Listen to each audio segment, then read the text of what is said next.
अस्सलाम वालेकुम प्यारे दोस्तों और बच्चों। आज की कहानी का नाम है पहाड़ और गुलहरी। एक पहाड़ के करीब जंगल में बहुत सी गुलहरियां रहती थी। ये गुलहरियां बहुत शरारती थी और सारा दिन खेल कूद में गुजारती थी। रोजाना जंगल की सैर करने के साथ साथ करीबी पहाड़ पर जाना भी गुलहरियों के मामूल का हिस्सा था। वहां पहुंचकर गुलहरियां पहाड़ पर चढ़ जाती और उछल कूद कर कर बहुत खुश होती, जबकि पहाड़ इन्हें खुश देखकर दिल ही दिल में उनसे हसद करने लगा था।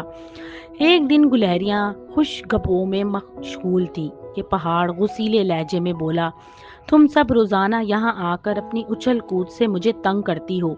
मुझे यहाँ तुम्हारा आना बिल्कुल पसंद नहीं है। दर हकीकत पहाड़ से उनकी खुशी बर्दाश्त नहीं हो रही थी और वो इन्हें हसद भरी नज़रों से देख रहा था। इन गुलहरियों में से एक गुलहरी, जो कि उम्र में बड़ी समझदार थी, उसने आगे बढ़कर पहाड़ से पूछा, अच्छे पहाड़, तुम हमें भला बुला क्यों कह रहे हो? हमने तो तुम्हें कभी भी कुछ नहीं कहा। मेरी बात मानो, तुम भी हमारे साथ लुत्फ अंदोज हुआ करो।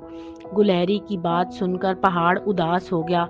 गुलहरी ने अफसुर्दगी की वजह पूछी तो पहाड़ बोला, मैं तुम्हारी तरह अपनी जगह तब्दील नहीं कर सकता और ना ही उछल कूद कर सकता हूँ। मेरी जिसामत इतनी बड़ी है कि मैं तो अपनी मर्जी से जगह भी नहीं बदल सकता।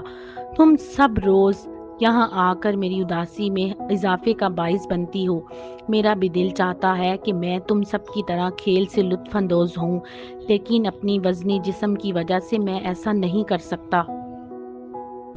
पहाड़ की बात सुनकर गुलहरी ने निहायत समझदारी से उसे हौसला देते हुए कहा, पहाड़ भैया, तुम क्यों उदास होते हो? तुम्हें तो अल्लाह ताला का हर वक्त शुक्र बजा लाना चाहिए कि तुम्हारी बड़ी जिसामत की वजह से बाकी मखलूक को बहुत से फायदे हासिल होते हैं। अपनी बड़ी जिसामत की वजह से तुम आसमान पर तैरने वाले बादलों और हवाओं का रुख बदल सकते हो और तूफान, बादो बरा की तेज रफ्तारी में कमी का बाइस बनते हो। इसलिए तुम भी हमारी तरह खुश रहा करो। गुलहरी की बात सुनकर पहाड़ अपने सख्त रवैये पर बहुत शर्मिंदा हुआ।